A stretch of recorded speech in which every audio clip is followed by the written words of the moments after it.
पुरखों से जानता हो कि कहाँ और कब गेहूं का दाना इतना बड़ा उगा करता था। इसलिए राजा ने हुक्म दिया कि बड़ी बड़ी उम्र के किसान लोग उसके सामने लाए जाएं। आखिर ऐसा एक किसान आया जिससे पता चलने की आशा हुई। वह 2 बैसाखियों के सहारे ज्यों त्यों लड़खड़ाते हुए महाराज के सामने उपस्थित हुआ। वह बूढ़ा था और उसकी कमर झुक गई थी। उसके दांत नहीं थे। चेहरा मुल्तानी मिट्टी जैसा पीला था। राजा ने यह दाना उसे दिखाया, लेकिन बूढ़े की आंखें मुश्किल से देखने लायक थीं। उसने उसे हाथ में लेकर टटोल कर देखा। राजा ने पूछा, बता सकते हो कि ऐसा दाना कहाँ से और कब उगता था? क्या तुमने ऐसे बड़े दानों का अनाज कभी खरीदा है या कभी अपने खेत में बोया या काटा है? वह बूढ़ा कान का बिल्कुल बहरा था और राजा की बात मुश्किल से सुन सका। काफ़ी देर में वह बात उसकी समझ में आई। आखिर उसने जवाब दिया, नहीं, ऐसा अनाज न मैंने कभी बोया है, न कभी काटा है और न कभी खरीदा है।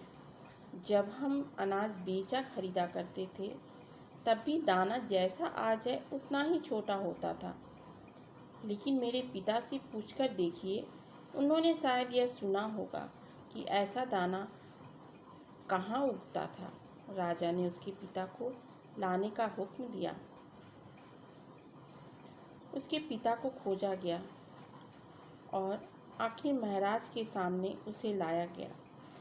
वह एक लाठी से चलता हुआ आया। राजा ने उसे दाना दिखाया। उस किसान ने दाने को गौर से देखा। वह अपनी आंखों से अब भी भली प्रकार देख सकता था। राजा ने पूछा, चौधरी बता सकते हो कि यह दाना कहाँ पैदा होता है? क्या इस तरह का अनाज कभी तुमने खरीदा, बेचा या अपने खेत में बोया काटा है? वह आदमी थोड़ा ऊंचा सुनता था, लेकिन उसने अपने लड़के जैसा उसका बुरा हाल न था। उसने कहा, नहीं, मैंने ऐसे दाने का अनाज अपने खेत में न बोया है न काटा है, और बेचने खरीदने की जो बात आपने कही, मैंने अनाज कभी खरीदा नहीं और न बेचा, क्योंकि हमारे ज़माने में सिक्के का चलन ही नहीं था। सब अपना अनाज उगा लेते थे और कमी होती या और ज़रूरत होती तो आपस में बांट बदल लेते थे। मुझे नहीं मालूम कि यह अनाज कहाँ की उपज है। हमारे ज़माने का दाना आज के दाने से तो बेशक काफ़ी बड़ा और भारी होता था, लेकिन इस जैसे अनाज का दाना मैंने आज तक नहीं देखा।